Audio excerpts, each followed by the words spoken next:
Okay, today I'm going to do something a bit different.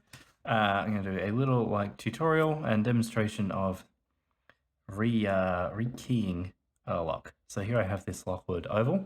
I don't have a key for, just a normal bog standard Lockwood keyway. Here's a link for one of those. You know, normal, boring. But I have here a Lockwood. They're like restricted barrels. It just means they're like a different profile, so you can't just get one of these keys cut to your local key cutting place. You need they're a bit harder to track down. So this one is a BD profile. Let's get a close up of that. Looks a bit like so. Not the trickiest profile. It's pretty open, but there's the tip of that key. That's what it looks like. So I'm going to switch it out. Whatever pins are in there for this this one, and then I'll have this in an oval because currently I just have that as a cylinder. So first things first, we're going to need to pick it. Always a good idea if you're planning to pick it without a key. See, these are in really hard. They've been crimped over, so we might need a bigger screwdriver just to crack that. There we go. There we go. All right, it's a good idea to take the tail piece off to start with. You don't want to be trying to do that while it's in the pick state, because you saw how much force I need to put on that. They're a little bit rusty is why. There's our cam piece. So I've got it like that. Screwdriver away. Yeah, vise. Step one obviously is get it open in the first place. Yep, it's nice and loose. So it's a trusty gem. Top keyway. Hopefully this is not too difficult to open in the first place. Nothing too. Yep, binding on 2. Click. 4, 5, nothing.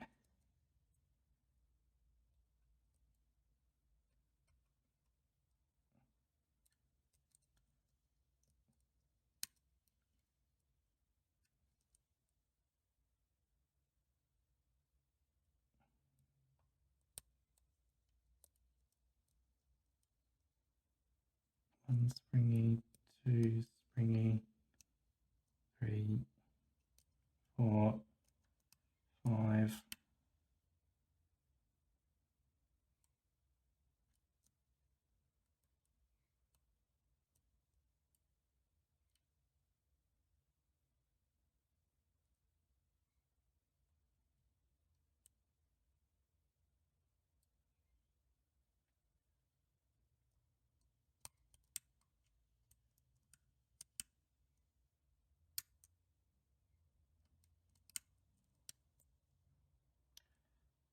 Now this is going to have tapered pins in it, so they can be a bit tricky.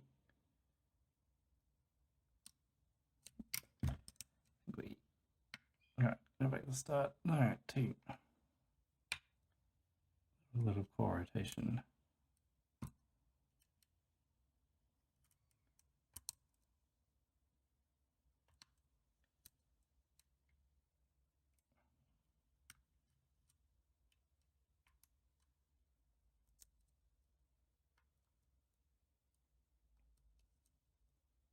A bit of core rotation actually.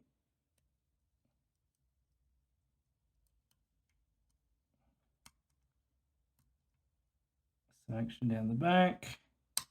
And we got it open. Alright, that took a little while, but not too bad. Climb that out of the vise, throw that out of the way. Slide these into the middle of the table.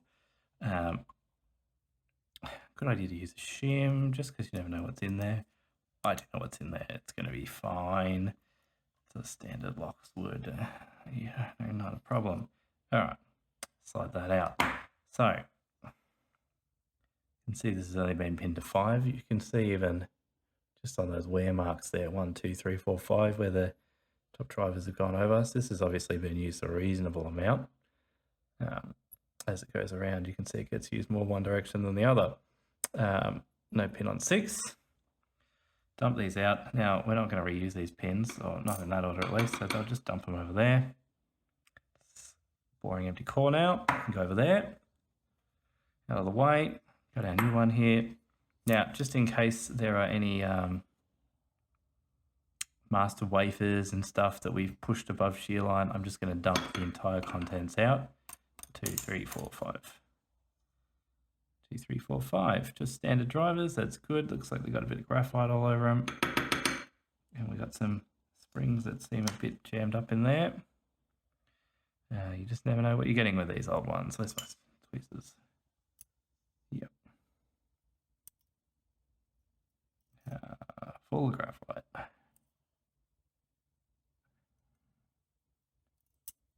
5 and 6. Right, that's disgusting. I need a bottle brush just to clean that out. I think I've got pipe cleaner somewhere. In the meantime, I'll just shove this toothbrush down at least a little way. Get some of it less gunked. And get the old blow out. That does look better. Bit of a tap. Blew some more crap out. Alright, that'll do. We're not here to clean every little scrap out, but that's better. Clean some of it out. So we've got this nice Lockwood oval now. That core, that obviously fits. Not that way. Fits that way. That's how a piece will go on. Good to confirm that before you go to all the effort of pinning it up, that's going to fit and work, which it does, because if you've got the kind for a padlock, it won't come out the end right. So good. Let's stick that in here. So we're going to have to work out the pin height. So we can start by trying to reuse some of these old ones just by guessing. So no, that's too tall for that one. I could just see on the key. There's our pinning, by the way. That was a quite high one, and that was a very short key pin. So I thought, oh, maybe. No, not short enough. Dump that out. Let's try a long one here, just see if that fits anywhere. No, it's not a very scientific method, but it's a quick and easy method. No. No. Okay, way too long for everything. All right, that's too long for everything. That's not short enough for the shortest one. This one's a bit shorter, so maybe that'll fit in that first one. Nope, just a bit long. Can't remember if that one's shorter. Oh, does fit there. All right, beautiful. So that's one vintage pin still in the right spot, so that's good. Looks like that one fits nicely too. You want to make sure it's not down too low. It wants to be flush. If you've got one of these core holders, focus, it can be really good because you can sort of just slide it in like that. The other thing that's a better test is to use the actual, stick it in like that. If it's too long, like this one is, when you go to shove it in, it won't go. You'll know it's not right. I mean, that one's visibly obviously wrong, but see this one here, number 2 there. It's like just too long. So if you do your test on that, see it won't go. So that's a nice way to check. All right, well, we got 2 in anyway. Does that one fit? And that one fits there. So we can reuse 3 pins, which is nice. And we're going to need a source 1, 2, 3. 3 more. Now, that's fine. That is where pins come in. So I have these numbered, colored from Lab. The thing is, Lab pins are, of course, not really very original. So these want to not be my first resort. So you can just check though a number. Oops. 0 in that. Way too short. So whatever we're looking for is longer than that. There are other ways to check. We could also pull out this key. Got a Lockwood decoder here. I'm pretty sure these restricted series use the same height pins. So that should be a number 5K. cut. I think number 5. We're not looking for that one on 1. We were looking for this one. Should be a 0. Did I put the 0 in the wrong spot? I did, didn't I? Tried to put it in 1. That wasn't going to work. Goes there. Lovely. Right, that's that one. Got a number 5. We read off the key. Goes in slot 1.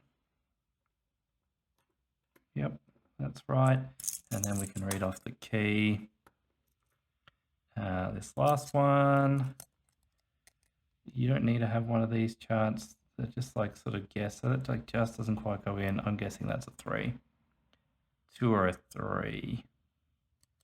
How's that one look? Maybe it's a 2. We'll try 2.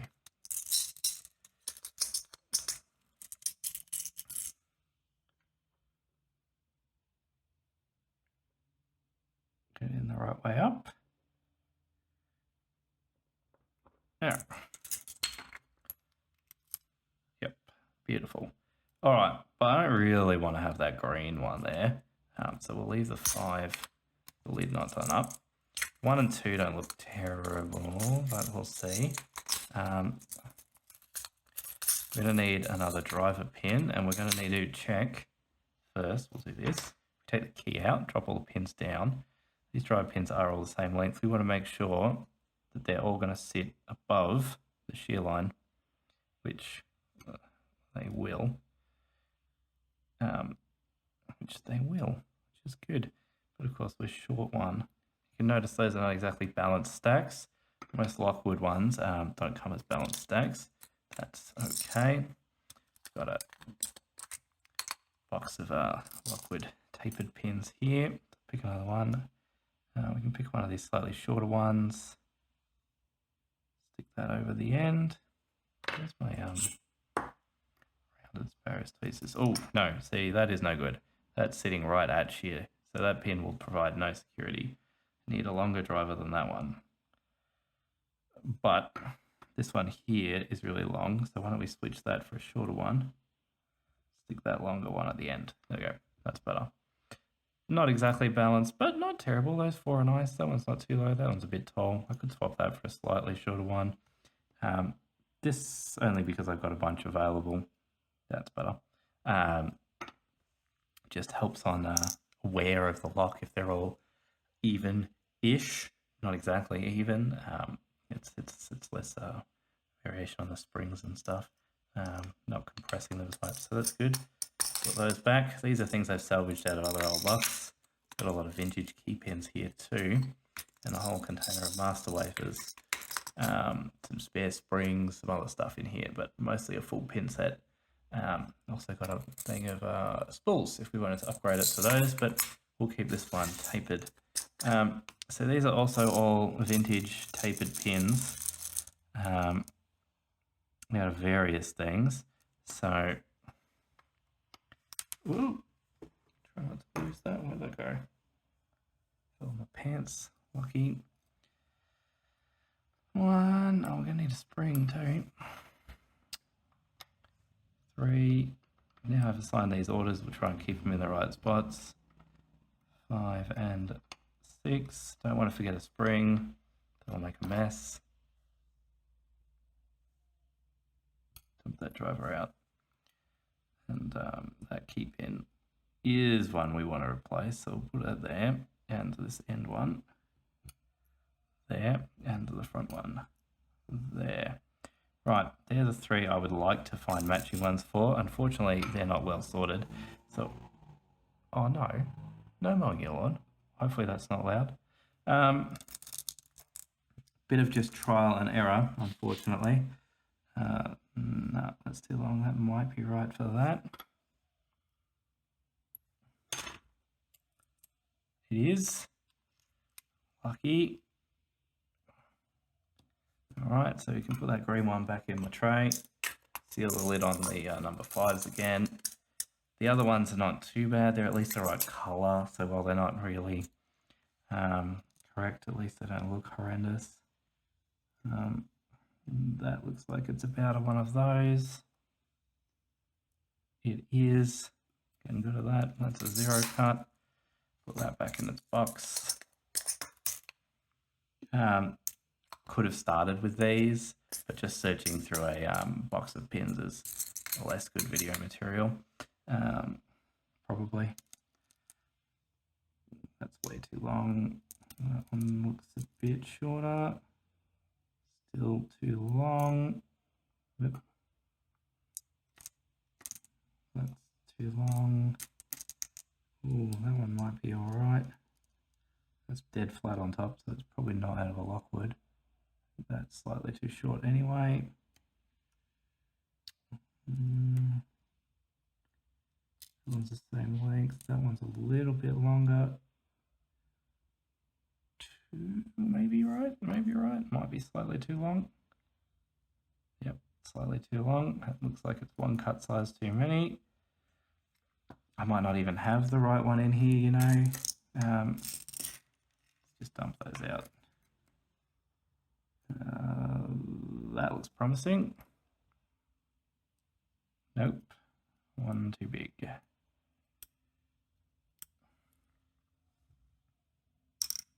Not correct. That's one too big as well. Not correct.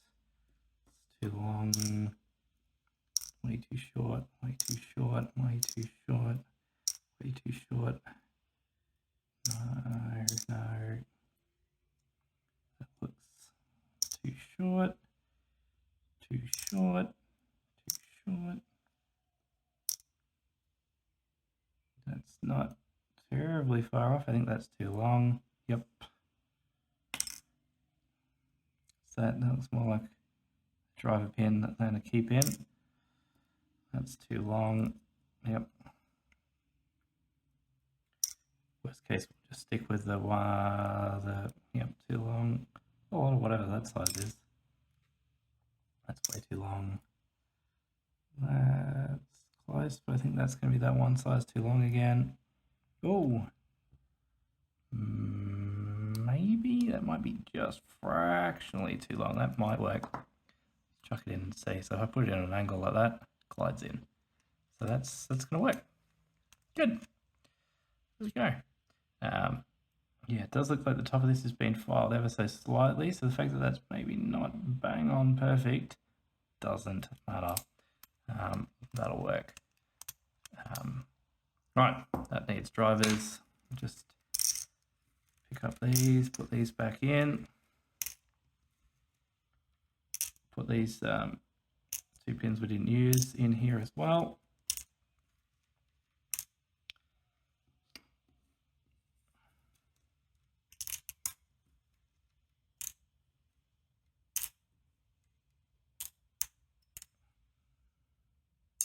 Right. So last thing we need then, let's put that one away, which I believe was a number 2. Yep, looks like a 2. In it goes. Yep. I need a spring.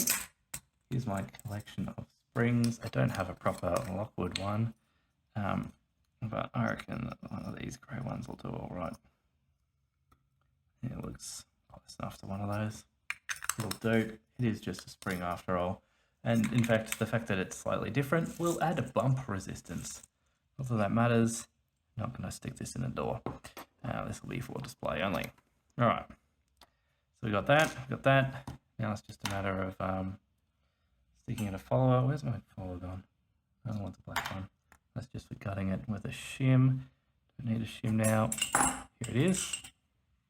A nice one that fits beautifully. All right, I'll start from the back. So we can work both ends. So we need to stick in a spring on 6, 5, 4. Stick that in like so. Oop. Missed.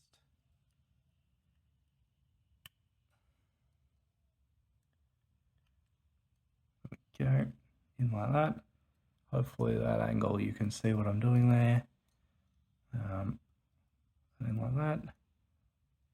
Push down, squeeze, push, spring in. Dropped another one off the bench. Again, landed in my pants. Grip it up near the top, tight. Put it in the hole against the spring. Push with the plug against it. Let go of the tweezers. Then push it down.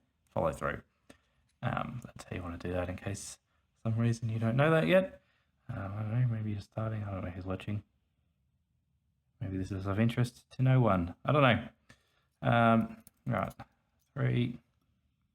This is a short one, so it'll be a bit harder.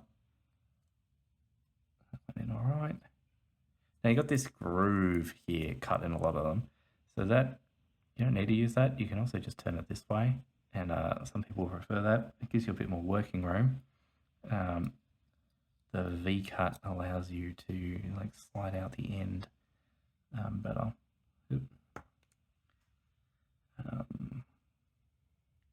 Not sure how much unless I use it sort of both ways, then go that way. Just cover up the one hole. Right, okay. Get in there. Some more graphite coming out. Let's talk about lube then. I would not lube my locks mostly. I would leave them dry. I would not put graphite in any of them. If you really did want to lube it, you know, a lock you're actually using regularly, you want to buy something that's PTFE based. There are a few different products that do that, but that's what you want. If you're in America, Triflow or Houdini are the Wonder products. If you're anywhere else in the world, you'll need to work something else out yourself. For Australia, Bunnings sell a WD-40 brand, not WD-40, but a WD-40 branded PTFE lubricant, which goes nicely. So there we go. Those are in. That is locked. Stick the key in. Operates beautifully and smoothly. Remembering the cam's not on, so if you're going to pull the key back out, make sure you're pushing against the lock face, or you will make sadness. The whole thing will just go thump out with the key and you'll make a mess. A mess if you're lucky. A broken lock if you're less lucky. Alright, so now that we know that works, we can screw these back in. There. And then I've got a whole bunch more locks I'm going to do exactly the same process for. I now have, I believe, an oval cylinder and a key to match every lock in the A, B, C, D, E, F series from Lockwood. So a bunch of them were out like this, so I need to stick them in ovals like this one. But there we go, that's one more done. That's a BD. Let's see, let's just quickly pull a couple more that I've got keyed up. Here's a DF key.